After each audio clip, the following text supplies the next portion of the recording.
Welcome to the Excuse Smashers podcast. Hey, this is Tim Kaufman. Thank you so much for joining me as I talk to some of the most amazing people on the planet about excuses and why they didn't let excuses hold them back from a plant-based lifestyle. So sit down, buckle up, and hang on as my guests show you how to Smash excuses.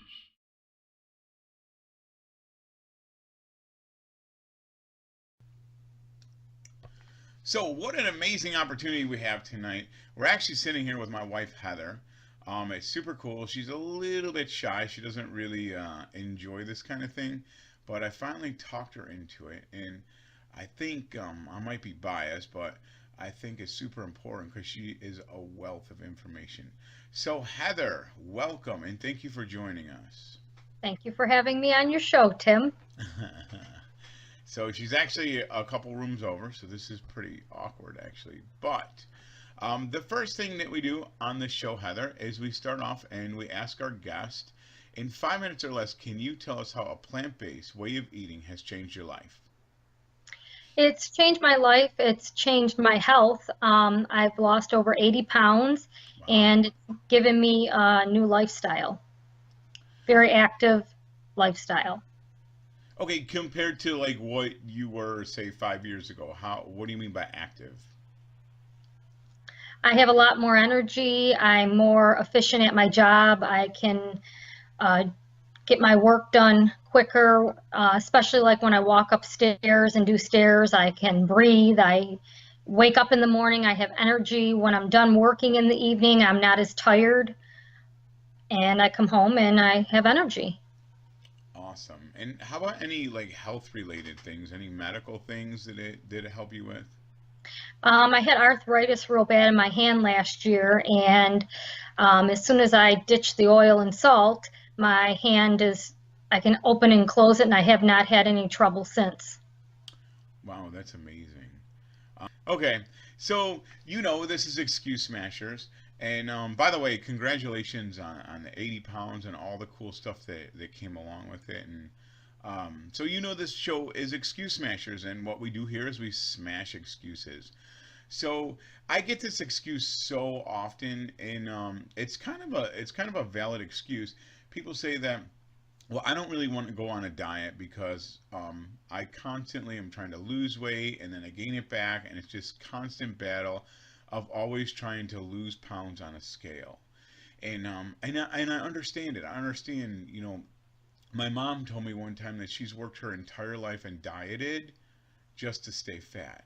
And so, that's a real issue. And I hate to use it for an excuse, but I get it. I understand why people are like that. So, can you tell us first, why do you think I'm asking you to smash this excuse? Because I was on diets a lot. Even after I had children, I'd try to lose weight. I would go to Weight Watchers and I'd lose some weight and then I'd gain it back. And then I'd lose some weight and gain it back. And then I wouldn't stay going to the program and figured I could do it myself at home. And I still would maybe lose some pounds. I'd count calories and I'd focus so much on the scale that I'd get frustrated if I didn't lose 2 or 3 pounds in a week and just went back to my old ways of eating. Right. And can you just real quick so people understand, because I remember you doing it with like a little slider thing. So the Weight Watchers thing you were on, that was like a point system. How did that work? It was with points. You had a scale, you had a little booklet, and you'd have to count out um, however many points for the day. You could, it could be fun. You could hold all your points for the day if you wanted to have cake or something at night, but then I'd always be extra hungry and end up going home and having more points than what I was supposed to have for the day because I'd be so hungry. Yeah, it's funny you say that because actually I talked to someone last week that said they were doing Weight Watchers and they would actually eat all their points right away in the morning and they'd have to starve the rest of the way. If I remember right, you were like a point squirrel. You'd save the points up and then so you could have that piece of cake or whatever. So it was definitely, if I think you would agree, it was more about points and really what it was is calories converted to points just to make it easier. Is that right? Yes, it was a diet, and being on the whole food plant-based, it's a lifestyle. It shouldn't be called a diet, because when you call it a diet, that automatically it makes people want to fail, because it's just another diet instead of a lifestyle. Yeah, because it sounds like when you say diet, it sounds like something very temporary. And a lifestyle is the way that you live. So the next question I want to ask you is, how, like when you were on the point thing and you were, when you were conscious about the weight, being overweight, what are some things that challenged you? And can you give us some examples of how that number actually challenged you? Well, the number challenged me by the points. I'd have to measure everything out. I really didn't have time to do that. I would just be so focused on, if I had so many points for the week, then I'd lose this much weight. And then when it didn't work, or I didn't lose the amount of weight that I thought I would lose, I would just give up and just not even try anymore, because I was so focused on that number on the scale. Yeah, and it seems like a lot of people do that. They kind of fail, and instead of just catching themselves, they're just like, "Oh, screw it! I already messed up for the day, so I'm going all in, and I'm gonna have that cheesecake or whatever it is." So actually, for our last question, and I feel like this is the most useful part of this podcast, um, can you give us some tools that have helped you get over that challenge? That challenge that it seems like the whole world is stuck in, a number on a scale or a size of a dress. Can you give us some tools, maybe some ways that you think, or some things that have changed, how to overcome this excuse? By eating healthy and focusing on your health, and not about a number, not about a dress size, pant size, and just focusing on your health and making it about your health and about being healthy. The weight loss is a side effect. It'll happen as long as you're eating healthy and you're eating a whole food plant-based diet. That's awesome. That's awesome. And when you get around people that maybe don't eat like us, and you hear what goes through your mind when you hear someone saying that they say they want to lose weight for a cruise or whatever? That it's just a temporary fix for them. They're only focusing on losing weight for a cruise, and when the cruise is over, oh well, when we get to the cruise, we'll just eat whatever we want to eat, and we'll just go back to eating the way we used to eat. Yeah. Honestly, like when you're looking from the outside in, that almost seems like a lot of work. Like it seems like a big chore. I think people make it so much more complicated, instead of just eating what you know is good, instead of eating the garbage out there, and making it about being healthy. And you want to be healthy for your family, your friends, but mainly for yourself. And why go back to the old way when you can see that this is the best way to eat? Right. So now, now that you're not counting calories and you're not using points, what does it look like for you to eat? Do you restrict your food, or how does that work? I just eat healthy. I eat till I'm full. I've learned to have self-control over my food and not wanting the junk food. I used to go to a Tim Hortons restaurant and get coffee and donuts and muffins, and I know now that those donuts aren't healthy for me, so I get my cup of coffee and I leave, because I don't want to go back to the way I felt. I want to feel good. I want to be healthy. Right. And so, unfortunately, you have a huge disadvantage with this interview, because I know you really, really well. And I think this is important, and it may be a little bit off topic, but I think this is super cool because you really inspired me by this. I know you really, really like donut holes, or we call them Timbits up here. And so can you just talk a little bit about your little, that one little cheat that you saved? Could you just walk us through what that looked like and how you got over that? Well, I would limit myself down to 3 Timbits a day. And then finally I was like, okay, I'll just have 2. And then I decided, what's the point of even eating 2 when I don't feel good after eating it? My hand would start to feel awful the next day. It would actually start to close where I'd have to try to open and close it again. It was just bothering my hand. It was starting everything back up again. And I figured, why would I want to keep doing this to myself when I know it's not making me feel well?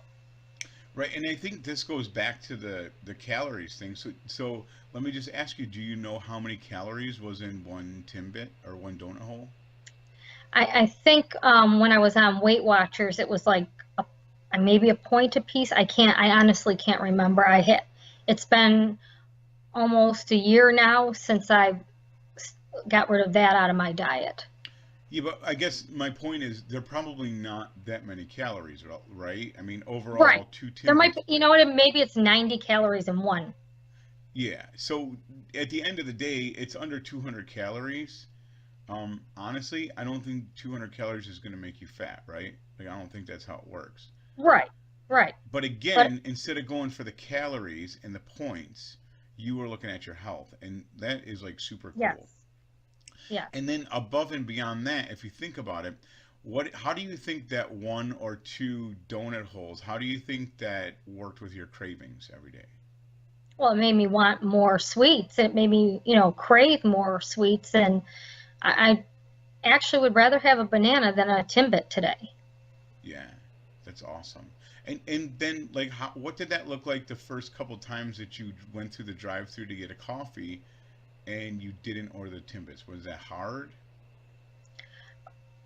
I just made up my mind that I wasn't going to have that because it never really tasted good anyways. It was just that sugar, and I thought I liked it, but I found so many other healthy foods to eat that have sugar, a banana, an apple, all kinds of fruits, and I'd rather have those than that greasy little Timbit.